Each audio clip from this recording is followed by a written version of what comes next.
اعوذ باللہ من الشیطان الرجیم بسم اللہ الرحمن الرحیم السلام علیکم رحمۃ اللہ وبرکاتہ۔ سچی حکایت کے لیے ہمارے چینل ابراہیم امجد کو سبسکرائب کریں۔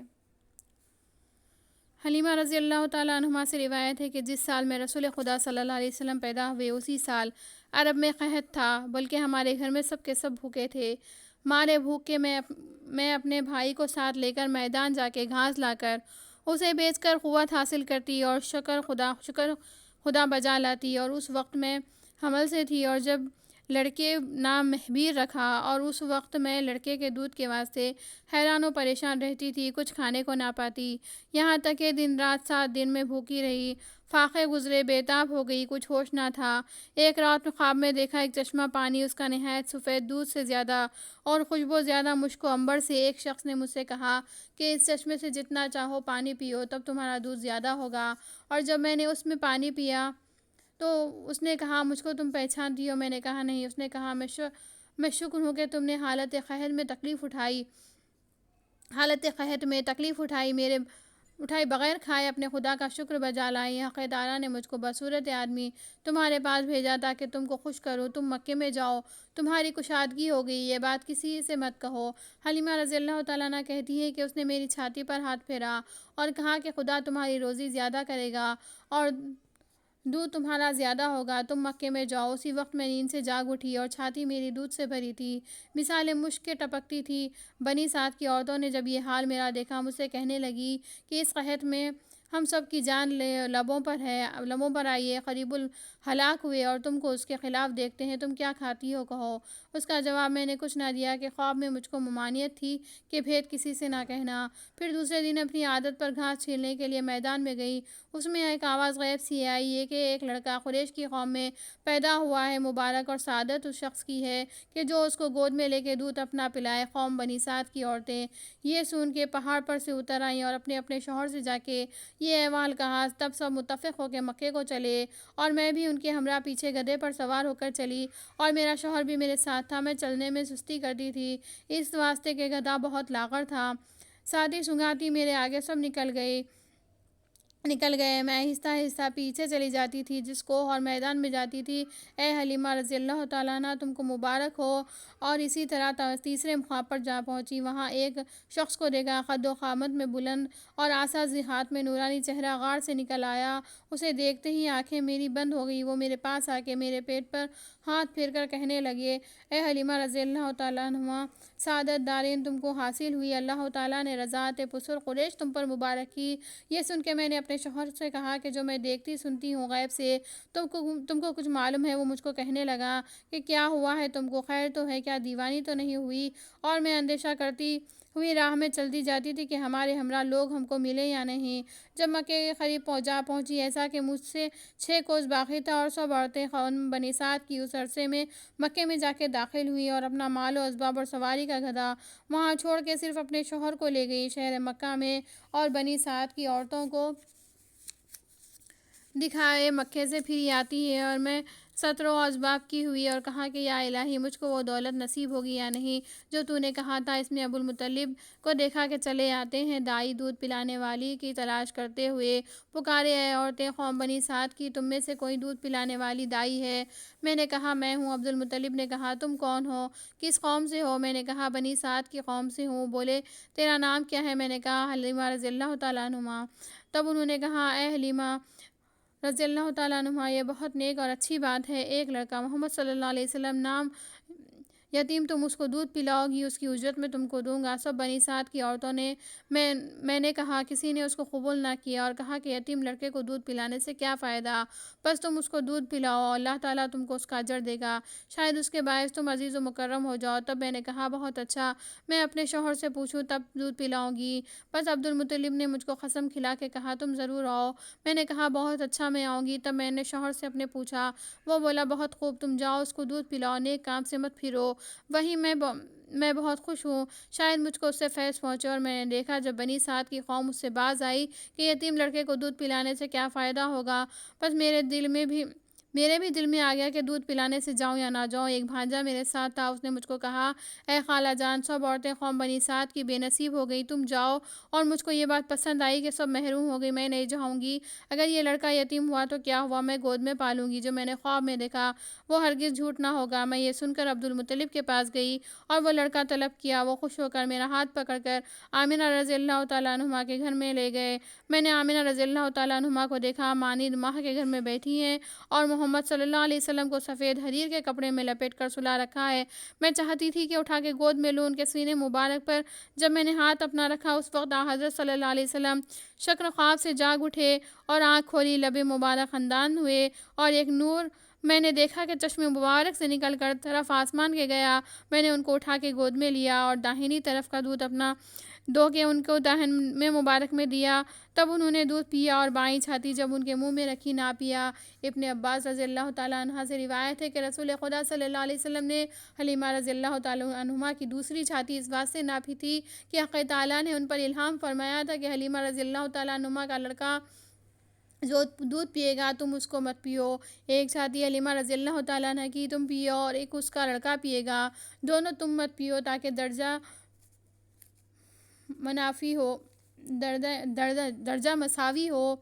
پس یہ عدل کی نظر سے دونوں طرف کا دودھ حضرت صلی اللہ علیہ وسلم نے نہ پیا۔ حلیمہ رضی اللہ تعالیٰ عنہا کہتی تھی کہ جب تک رسول خدا صلی اللہ علیہ وسلم اول دودھ نہ پیتے، جب تک میرا بیٹا بھی دودھ نہ پیتا اور دودھ پر منہ نہیں رکھتا تھا، اول وہ پیتے، پھر پیچھے میرا بیٹا پیتا اور داہنی چھاتی رسول خدا صلی اللہ علیہ وسلم پیتے اور بائیں طرف میرا بیٹا پیتا۔ ایک وقت کھاندے پر حضرت صلی اللہ علیہ وسلم کو لے کر اپنے شوہر کے پاس گئی۔ اس نے لڑکے کو دیکھ کے جناب کبریا میں سجدہ کیا اور شکر کیا اور مجھ کو کہا، اے حلیمہ رضی اللہ تعالیٰ عنہا، خوش باش کوئی آدمی عرب میں نصیب آور ہم سے زیادہ نہیں ہوگا۔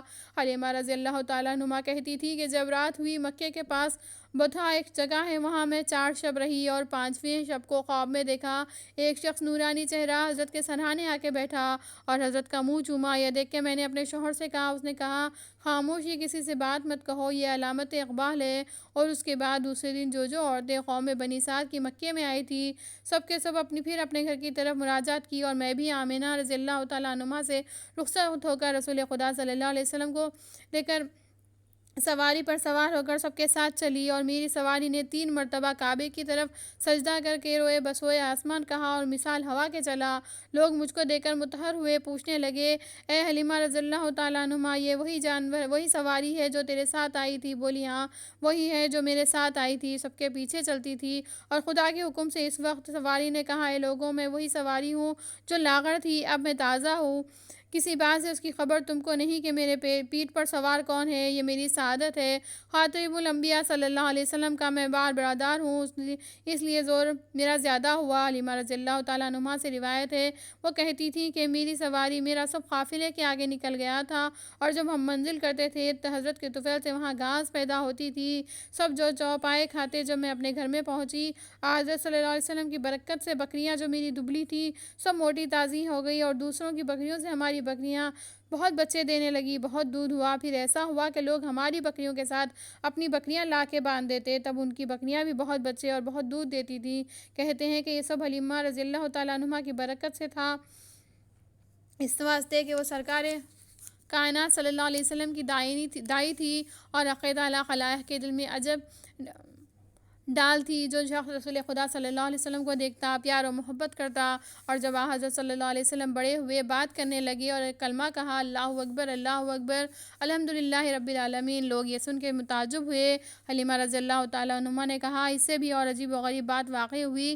جس وقت حضرت صلی اللہ علیہ وسلم دودھ پیتے، روز ایک بار پیشاب کرتے اپنی عادت معین پر، اور مجھ کو پیشاب پاک کرنے کی حاجت نہ ہوتی، فوراً پیشاب خشک ہو جاتا، اثر نجاست کا معلوم نہیں ہوتا تھا۔ اور جب پیغمبر صلی اللہ علیہ وسلم بڑے ہوئے، میدان کی طرف تشریف لے جاتے اور کسی لڑکے کے ساتھ نہیں کھیلتے، الگ جا کے کنارے بیٹھ کر ذکر الہی کرتے۔ جب عمر شریف حضرت صلی اللہ علیہ وسلم کی 4 برس کی ہوئی، مجھ سے کہنے لگے، میں اپنے خوش و اقربا کو دیکھتا ہوں، کہاں ہے؟ حلیمہ رضی اللہ تعالیٰ عنہا نے کہا کہ وہ بکریاں لے کے میدانوں میں رہتے ہیں، رات کو میں گھر میں آتے ہیں۔ یہ سن کے رونے لگے اور کہا کہ میں یہاں اکیلا نہیں رہوں گا، مجھ کو میرے اقربا کے پاس بھیج دو۔ میں نے کہا، اے جان مادر، کہاں تم باہر پھرنا چاہتے ہو؟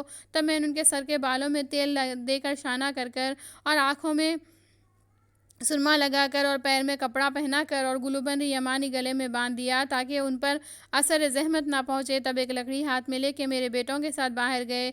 اس طرح ہر روز میدان میں جاتے اور خوش رہتے۔ ایک دن ایک لڑکا میرا میدان میں سے دوڑتا ہوا آنسو بہاتا میرے پاس آیا اور کہا، اے ماں میری، جلد چلو، محمد صلی اللہ علیہ وسلم کو دیکھو، کیا ہوا؟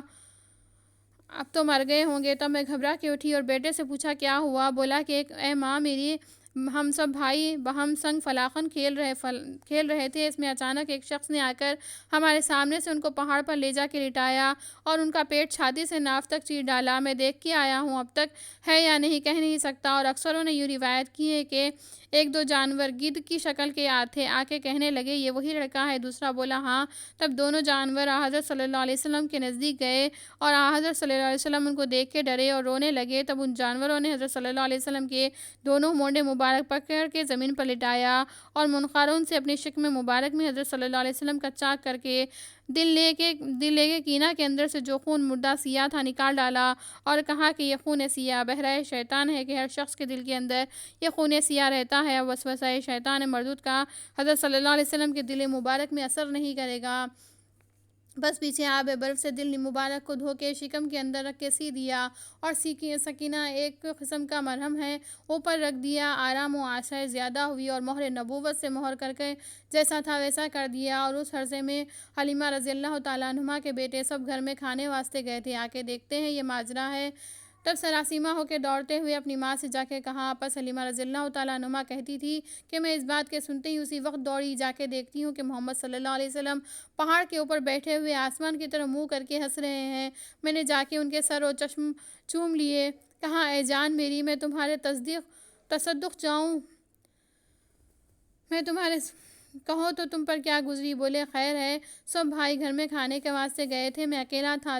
اچانک دو جانور آ کے مجھ کو وہاں سے یہاں پر لائے اور مجھ کو معلوم ہوا کہ وہ دو فرشتے تھے، ایک کے ہاتھ میں آفتابہ پانی کا اور ایک کے ہاتھ میں تفت زر مرسی کا تھا۔ مجھ کو لٹا کے میرا پیٹ سینے سے زیر ناف تک چیر ڈالا اور اس سے مجھ کو کچھ درد و الم نہ ہوا۔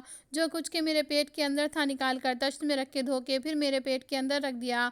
بس پیچھے دوسرے شخص نے آ کر میرے پیٹ کے اندر ہاتھ ڈال کے دل میرا نکال کے اس کے اندر جو خون سیاہ تھا نکال ڈالا، پھر دل میرا اندر شکم کے رکھ کے درست کر دیا اور یہاں سے غائب ہوئے۔ روایت ہے حلیمہ رضی اللہ تعالیٰ عنہا کہتی تھی کہ جب میں نے یہ ماجرا سنا محمد صلی اللہ علیہ وسلم سے، تب اسی وقت ساجد بردرگاہ باری ہوئی۔ بعد اس کے یہ بات شہرت پائی، تب خلائق مجھ سے آ کے کہنے لگی کہ محمد صلی اللہ علیہ وسلم کو کچھ عاصب ہوا یا کچھ مرض ہوا، ان کو کاہنوں کے پاس لے جایا چاہیے، کچھ پڑھ کے پھونکے یا اس کی دوا کرے۔ تب لوگوں کے کہنے سے میں ان کو کاہنوں کے پاس لے گئی اور اول سے آخر تک اس قصے کو محمد صلی اللہ علیہ وسلم کے بیان کیا۔ یہ سن کے کاہن سب حضرت صلی اللہ علیہ وسلم کو گودی میں لے کے باہم کہنے لگے، اے لڑکوں، اس لڑکے کو زندہ مت چھوڑو، اگر یہ بڑا ہوگا تو ہمارے تمام بتوں کو توڑ ڈالے گا، ذلیل و خوار کرے گا سوا حق کے اور کسی کو نہ مانے گا، دین ہمارا باطل کرے گا۔